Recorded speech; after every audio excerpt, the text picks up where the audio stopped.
Alright guys, welcome to another beer review, and today we're looking at a beer that I'm very excited to actually review on the channel.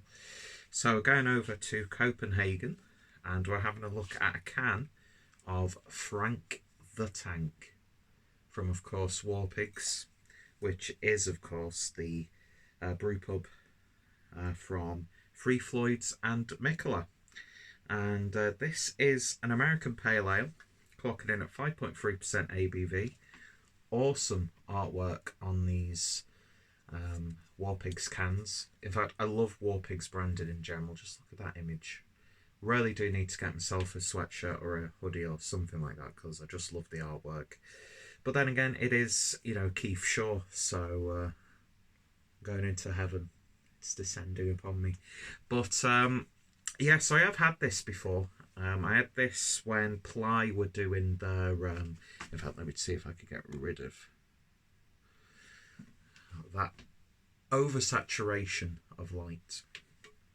So I had this when Ply in Manchester were doing their sort of Scandinavian beer art exhibition with the likes of Keith Shaw, Casper Leedert as well from Toul, the guy who does the artwork for Brewski, as well as the folks at Stig Baguettes. So yeah, it was a really lovely event, nice prints around, and plus great pizza. And they had a damn fine tap list, including Noah from Omnipio, as well as their sort of like popcorn sour beer.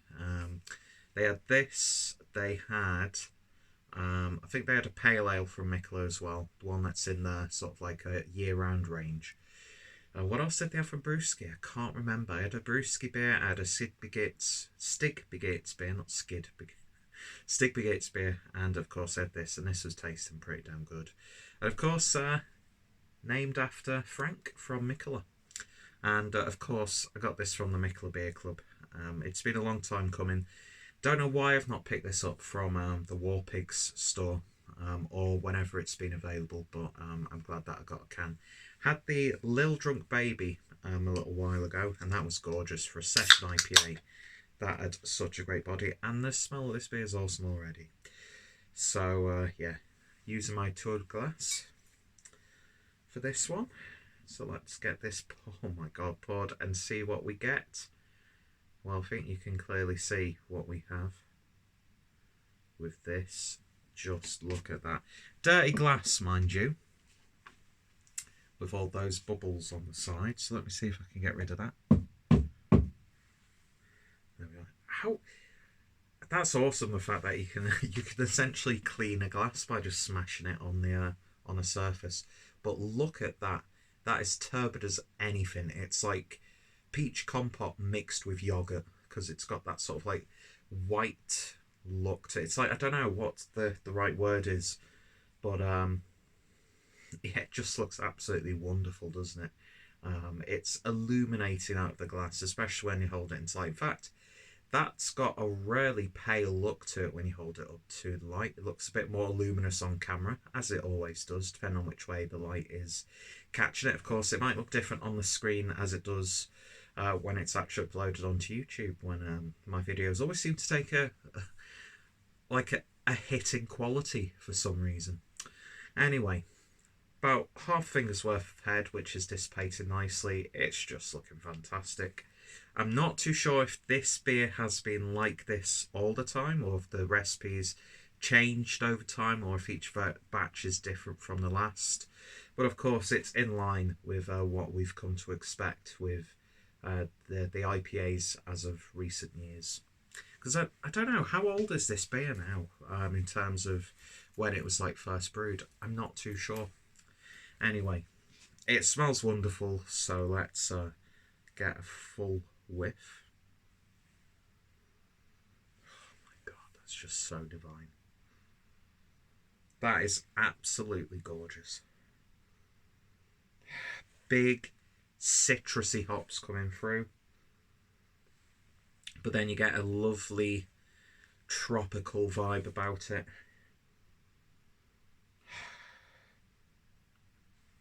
It's got a sweet creaminess as well.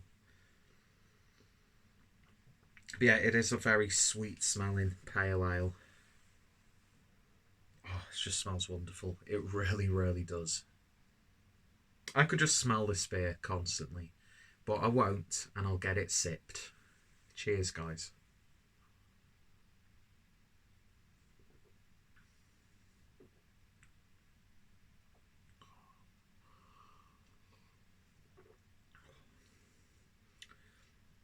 It's just fruit juice. Nice orange juice, lemon juice, grapefruit juice, blood orange juice. A little bit of mango in there. There's a very subtle gooseberry or passion fruit tartness coming through.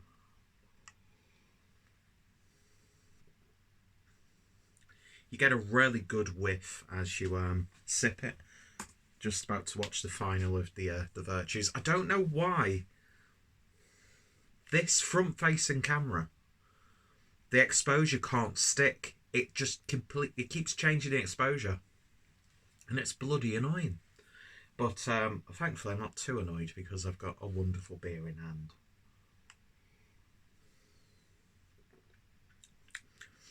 It's got lovely sweetness and fruitiness, but there's still that quite formidable bitterness on the back end. It's not a very high IBU, as you would expect, but it is noticeable. And it finishes maybe a little bit dry on the palate, which then brings out your saliva, so you want to take another sip.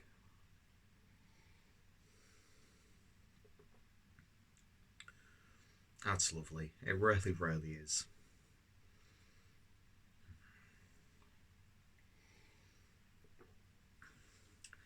There's a little bit of hop greenness there,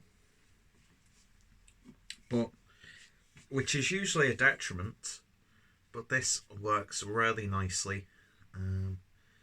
Best before date is completely 7th of the 8th. Is that 7th of August? Now, I think, because I'm sure someone mentioned this in the Mikkeller Beer Club group, that they were a bit worried about how old their can was because of the best before date. And I think what WarPigs do is they operate on like quite a, condensed lifespan. How clumsily phrased was that? So whereas some IPAs will say, oh, best before like the following year, some will do 6 months, or Cloudwater and other breweries will say, like Candon, best before date and then freshness state, so you've got like stages of when to drink it. So I don't think, it's tasting fresh, it's tasting a little bit green, but in a really nice way. It's lovely. It is so lovely. If I was in Copenhagen now, which one day, Pete, you have to go to Copenhagen. Just sat there outside after you've been to WarPigs. Well, actually, no, because it'd probably cost me shitloads, but I'd be ordering every sort of meat from the brew pub, because some of that brisket just looks beautiful that they do, and all the other foods. And I've heard firsthand from the likes of Rob and James here on YouTube. So I'd be just like, leave me here, you go about your business. I've got great beer on tap, I've got great food, great surroundings. That's what this sort of beer transports me to.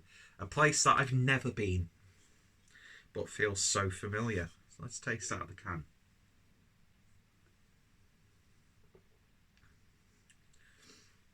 I could just walk around with a can of this, just seeing the sights. But yeah, this is beautiful. It's hitting the spot. I overhyped this to myself because of the name, because of the artwork, because it's WarPigs. But it's delivered. And I'm going to enjoy the rest of this while I watch the final episode of The Virtues, which is a really good series, by the way. Bold statement, it's the best thing Shane Meadows has done since Dead Man's Shoes. It's not as good as Dead Man's Shoes because that's just, well, most of his films and work are masterpieces in their own right, but The Virtues, Stephen Graham, I know he's getting loads of acting gigs, but he's still so underrated to me. But anyway, we're not here to talk about that. Frank the Tank from WarPigs, American Pale Ale. Beautiful beer. To me, 10 out of 10. Just can't fault it, even with that slight greenness and very subtle hop burn. It would probably be a little bit better, actually, if I was to let it mellow out a bit, but yeah, it's got just enough jolt to it where it's not unsatisfying or unpleasant. And yeah, I want more of this. So I will probably be doing an order with WarPigs at some point. Maybe get some merch, get a few beers to make it worth the while of postage and all that sort of stuff. But yeah, I just love the branding, the concept, and yeah, if you've never seen the WarPigs Brew Pub, look it up, because if you love like American style barbecue food and that sort of stuff, and you like good beer, plus it's in Copenhagen, then yeah, you'll be in love with it. And Keith Shaw's artwork, I'm not sure if he's worked with someone else on this, because the skull aspect doesn't really look like Keith Shaw's artwork. What am I getting into? Just, does it matter? But if someone else is involved in the branding of WarPigs, it's probably one of the best branded sort of breweries and places that I've seen. It's just so satisfying to me as a sort of a design snob. And thankfully the beer inside is beautiful as well. So that's another banger from WarPigs. And yeah, probably one of the best beers I've had so far from this month's box. Anyway, I'll stop gassing. If you've tried this beer, let me know your thoughts, opinions down below. Are you a fan of WarPigs? Are you a fan of this sort of beer? Just hit me in the comments. Go check out WarPigs. Go check out Michaela. Go check out all that information. And yeah, use that referral link to get your own box and get a bit of a discount. Anyway, I'm off now. Need to take my pants off. Need to get in bed. I wish you could come with me. I'm so sorry you can't. But I do have another channel for that sort of stuff. Which anyway, so thank you guys for watching. And I shall hopefully see you all later as I descend into heaven. See you guys later.